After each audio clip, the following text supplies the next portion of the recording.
Hi, welcome to Nandu feed. ஒரு வழியா Vijay sir CM ஆயிட்டாரு, எல்லாருமே ஹாப்பி அப்படின்னு தெரியுது. ஸோ விஜய் சார் சிஎம் ஆனதுலேருந்து 3 கையெழுத்து போட்டார், அது எல்லாருக்குமே நமக்கு தெரியும். அடுத்ததான் என்ன நடக்குது, அரசாங்கம் ஆரம்பிச்சிருச்சா இல்லையா, எப்போ நிர்வாகம் எல்லாம் ஆரம்பிக்க போறாங்க, இந்த தாவேக அரசு ஆட்சின்றது நிர்வாக ரீதியா ஒரு துறை ரீதியா எப்போ ஆரம்பிக்க போறாங்கன்ற கேள்வி எல்லாருக்குமே இருந்துச்சு. அண்ட் அமைச்சர்கள் பதவி ஏற்றாங்க. ஒவ்வொரு அமைச்சர்களும் யார் யாருக்கு எந்தெந்த துறை ஒதுக்கப்பட்டிருக்கு, அந்த துறைக்கு அவங்க ஆப்ட் ஆனவங்களா, அந்த துறை அவங்க கரெக்டா வழிநடத்தி போவாங்களா அப்படின்ற கேள்வி எல்லாமே எல்லாருக்குமே இருந்துச்சு. முதலமைச்சர் அமைச்சர்கள்னு எல்லாருமே பதவி ஏற்றாலும் கூட ஒவ்வொரு துறைக்கும் அமைச்சர்கள்ன்றது நியமிக்கப்படுவாங்க, அது எல்லாருக்குமே நமக்கு தெரியும். எந்தெந்த துறைக்கு யார் யாரை நியமிக்க போறாங்க, யாரை நியமிச்சா கரெக்டா இருக்கும், நியமிக்கக்கூடிய அமைச்சர்கள் அடுத்த 5 வருடத்திற்கு அந்த துறையை எப்படி வழிநடத்தி கொண்டு போவாங்க, வளர்ச்சியை நோக்கி கொண்டு செல்லக்கூடிய ஒரு சூழ்நிலையில தான் தமிழ்நாடு இப்ப இருக்கு இப்படின்ற கேள்வி எல்லாம் நிறைய இருந்துச்சு. சோ எப்போ அமைச்சர்களுக்கான இலாக்காக்கள் ஒதுக்கப்படும் கேள்வி இருந்துச்சு, ஒரு வழியா ஒதுக்கிட்டாங்க. யார் யாரு எந்தெந்த துறைக்கு நியமிக்கப்பட்டிருக்காங்க, எந்தெந்த கூடுதல் துறையெல்லாம் உங்களுக்கு ஒதுக்கப்பட்டிருக்கு அப்படின்றது தான் இன்னைக்கு வீடியோல பார்க்க போறோம். முதலாவதா முதலமைச்சர் விஜய் அவர்கள். முதலமைச்சருக்கு கீழே என்னென்ன டிபார்ட்மெண்ட்ஸ் வரும்னா, ஜெனரலா அட்மினிஸ்ட்ரேஷன், பப்ளிக் டிபார்ட்மெண்ட்ஸ் எல்லாமே வந்துரும். ஆனா இந்த தடவை கூடுதல் துறையா ஒதுக்கீடு செஞ்சிருக்காங்க. என்னென்ன அப்படின்னு பாத்தீங்கன்னா, உமன் வெல்ஃபேர், யூத் வெல்ஃபேர், இது எல்லாமே முதலமைச்சருக்கு கீழே தான் வருது. அது மட்டும் இல்லாம சிறப்பு திட்டங்கள் செயலாக்கும், அதாவது ஸ்பெஷல் ப்ரோக்ராம் இம்ப்ளிமெண்டேஷன் டிபார்ட்மெண்ட் புதுசா ஒரு டிபார்ட்மெண்டா உருவாக்கி அதை முதலமைச்சருக்கு கீழே தான் இந்த தடவை கொண்டு வந்திருக்காங்க. அது மட்டும் இல்லாம குழந்தைகள் நலன், நகராட்சி நிர்வாகம், குடிநீர் விநியோகம்னு மொத்தம் 12 துறைகள் முதலமைச்சருக்கு கீழே இந்த முறை வருது. அடுத்தபடியா என் ஆனந்த் அவர்கள், இவருக்கு கீழே 2 டிபார்ட்மெண்ட்ஸ் ஒதுக்கியிருக்காங்க. ஒன்னு rural development and water resource, ஊரக வளர்ச்சித்துறை மற்றும் நீர்வளத்துறையை இவர் இனிமே கவனிச்சுப்பாரு. இந்த 2 துறையின் கீழே இருக்கக்கூடிய பிரச்சனையை மக்கள்கிட்ட டைரக்டா போயோ அல்லது சட்ட ரீதியாவோ இவர் தான் இனிமே கையாள்வார். அடுத்ததா திரு ஆதவ் அர்ஜுனா அவர்கள், இவருக்கு விளையாட்டுத்துறை மற்றும் பொதுப்பணித்துறையை ஒதுக்கீடு செஞ்சிருக்காங்க, அதாவது sports and public welfare department. இந்த ஸ்போர்ட்ஸ் பொறுத்தளவுக்கு அவர் ஏற்கனவே விளையாட்டுத்துறையில மிகுந்த ஆர்வம் கொண்டவர்னு நம்ம எல்லாருக்குமே தெரியும். அவருக்கு இந்த டிபார்ட்மெண்ட் பொருத்தமா இருக்கும் அப்படின்னு எதிர்பார்க்கலாம். ஸோ விளையாட்டுத்துறையை மென்மேலும் உயர்த்துறதுக்கு அவர் என்ன பண்றாரு அப்படின்ற எக்ஸ்பெக்டேஷன்ஸ் அதிகமா இருக்கு. அடுத்ததா பப்ளிக் வெல்ஃபேர் டிபார்ட்மெண்ட், இதுல பில்டிங்ஸ் அண்ட் ஹைவேஸ் வரும். பப்ளிக் வெல்ஃபேர் டிபார்ட்மெண்டோட சேர்ந்து தான் இந்த கனிம வளத்துறையும் எப்பயுமே இருக்கும். ஆனா கடந்த திமுக ஆட்சியில் தான் கனிம வளத்துறையை தனித்துறையா பிரிச்சப்போ முன்னாள் அமைச்சர் துரைமுருகன் அவர்கள் தான் நீர்வளத்துறையோட சேர்ந்து இந்த கனிம வளத்துறையை அப்போ பாத்துக்கிட்டாரு. இந்த மினிஸ்ட்ரிஸ்ல கனிம வளத்துறை அமைச்சரா திரு டி.கே. பிரபு அவர்கள், காரைக்குடி தொகுதி எம்எல்ஏவா தேர்ந்தெடுக்கப்பட்ட டி.கே. பிரபு அவர்கள் தான் நியமிக்கப்பட்டிருக்காங்க. அடுத்தபடியா டாக்டர் கே.ஜி. அருண்ராஜ் அவர்கள் ஒரு ஐஎஃப்எஸ் ஆபீசரா இருந்து விருப்ப ஓய்வு பெற்று தாவேகால இணைஞ்சு இப்ப அமைச்சரா இருக்கிறாரு. இவருக்கு என்ன துறை ஒதுக்கீடு செஞ்சிருக்காங்க அப்படின்னா, சுகாதாரத்துறை, மருத்துவ கல்வி மற்றும் குடும்ப நல்வாழ்வுத்துறை தான் ஒதுக்கீடு செஞ்சிருக்காங்க. அதாவது ministry of health and medical education and welfare department தான் இவருக்கு ஒதுக்கீடு செஞ்சிருக்காங்க. சுகாதாரத்துறை அப்படின்றது பொதுமக்களோட நேரடி தொடர்புல இருக்கக்கூடிய ஒரு துறை. இந்த துறை சார்ந்த அமைச்சருக்கு எப்பவுமே வேலை பழு அப்படின்றது அதிகமாக தான் இருக்கும் அப்படின்னு சொல்லலாம். ஸோ என்ன பிரச்சனை நடந்தாலும் நீங்க அதிகமாக நியூஸ் சேனல்ஸ்ல பார்த்துருப்பீங்க, எந்த ஒரு அமைச்சர் வெளியே தென்பட்டாலும் படாட்டினாலும் சுகாதாரத்துறை அமைச்சர்ன்றது டெய்லி நியூஸ்ல ஏதாவது ஒரு இடத்துல அவர் வந்துருவாரு. நேரடியாக பொதுமக்கள்கிட்ட போய் அவங்களுடைய பிரச்சனை என்ன, சுகாதார ரீதியாக அவங்க என்னென்ன பிரச்சனைகள்லாம் ஃபேஸ் பண்ணிட்டு வராங்க, இது எல்லாத்தையுமே கேட்டு அதற்கான சொல்யூஷனை உடனடியாக கொடுக்க வேண்டிய ஒரு பொறுப்பு சுகாதாரத்துறை அமைச்சருக்கு இருக்கு. அடுத்ததா ரொம்ப முக்கியமான ஒருத்தர் திரு கே.ஏ. செங்கோட்டையன் அவர்கள். இவரை பத்தி நம்ம எல்லாருக்குமே நல்லாவே தெரியும்.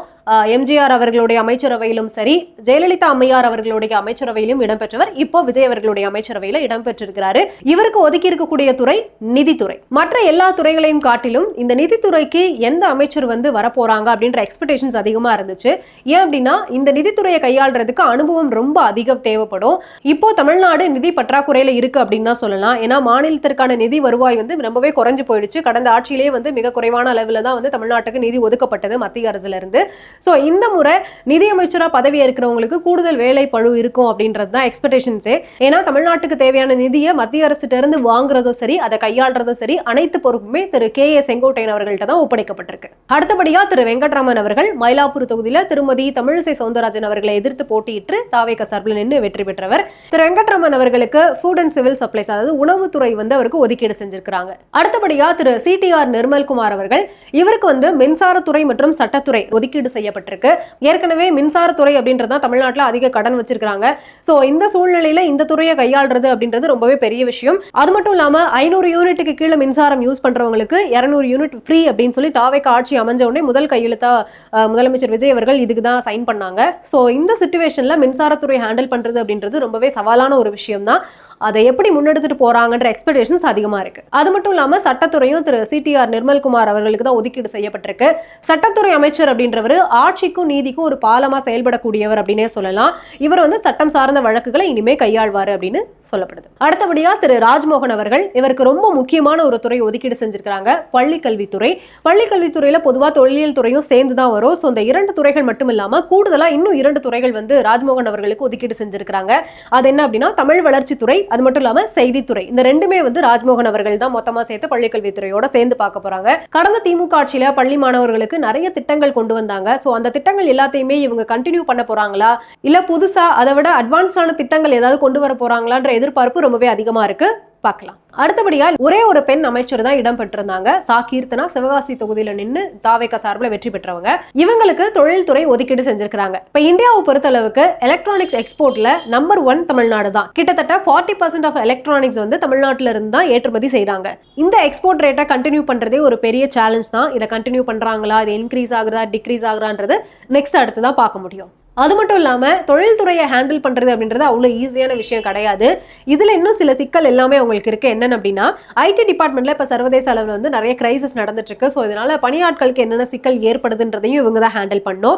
அண்ட் GDP-யை உயர்த்தணும், அதிகப்படியான வேலை வாய்ப்புகளை உருவாக்குறதும் இவங்களுடைய பொறுப்பு தான். அது மட்டும் இல்லாம இன்வெஸ்ட்மெண்ட், அதாவது முதலீட்டாளர்களை ஈர்க்கிறது, உலக முதலீட்டாளர்களை ஈர்க்கிறதுல தமிழ்நாடு எப்பவுமே நம்பர் 1 அப்படின்னு தான் சொல்லிட்டு இருந்தோம். ஆனா இதுக்கு போட்டியா இப்போ குஜராத், ஆந்திரா, கர்நாடகா இவங்க எல்லாருமே கிளம்பி இருக்கிறதுனால தமிழ்நாட்டுக்கு இப்போ இன்வெஸ்ட்மெண்ட்ஸை ஈர்க்கிறது அப்படின்றதே ஒரு மிகப்பெரிய சவாலா தான் இருக்கும். இந்த நிலையில இவங்க யாருக்குமே அனுபவமே கிடையாது, எல்லாருமே ஃப்ரெஷர்ஸ் தான். 9 அமைச்சர்கள்ல கிட்டத்தட்ட KA செங்கோட்டையன் அவர்களை தாண்டி மற்ற எல்லாருமே ஃப்ரெஷர்ஸ், அரசியலுக்கு எல்லாருமே புதுசு. இந்த துறைகள் எல்லாத்தையும் எப்படி ஹேண்டில் பண்ண போறாங்க அப்படின்ற கேள்வி வந்து எல்லாருக்குமே இருந்துச்சு. ஆனா இந்த அமைச்சர்கள் எல்லாரையுமே தாண்டி தமிழ்நாட்டோட பியூரோக்ரசி அப்படின்றது வந்து ரொம்ப ஸ்ட்ராங்கா இருக்கும் எப்பயுமே. அதாவது அந்தந்த துறை செயலாளர்களே அடுத்த கட்டத்துக்கு அந்த துறையை நகர்த்தி கொண்டு போவாங்கன்ற நம்பிக்கை நம்ம எல்லாருக்குமே இருக்கு. இப்போ நம்ம பார்த்தது எல்லாமே ரொம்ப முக்கியமான துறைகள் தான். ஆனா இது மட்டும் இல்லாம இன்னும் நிறைய துறைகள் விடுபட்டு இருக்கு அப்படின்னு தான் சொல்லணும். அதாவது அமைச்சரவை இன்னும் விரிவாக்கம் செய்யப்பட இருக்கு. ரொம்ப முக்கியமா சொல்லணும்னா உயர்கல்வித்துறையா இருக்கட்டும், அறநிலையத்துறையா இருக்கட்டும், பத்திரப்பதிவுத்துறை, சமூக நலத்துறை, வருவாய்த்துறை, போக்குவரத்து துறை, இது எல்லாத்துக்குமே வந்து இன்னும் சில துறைகள்லாம் இருக்கு. இது எல்லாத்துக்குமே வந்து இன்னும் அமைச்சர்கள் நியமிக்கப்படல. இந்த சூழ்நிலையில வந்து காங்கிரஸ் எங்களுக்கு ஏற்கனவே வந்து அதிகாரப்பூர்வ இன்விடேஷன்ஸ் வந்துச்சு. ஸோ எங்களுக்கு வந்து 2 சீட் கொடுக்கப்பட வாய்ப்பு இருக்கு, அமைச்சரவையில வந்து 2 சீட் இருக்குன்னு சொல்லி அவங்க எதிர்பார்த்துட்டு இருக்காங்க.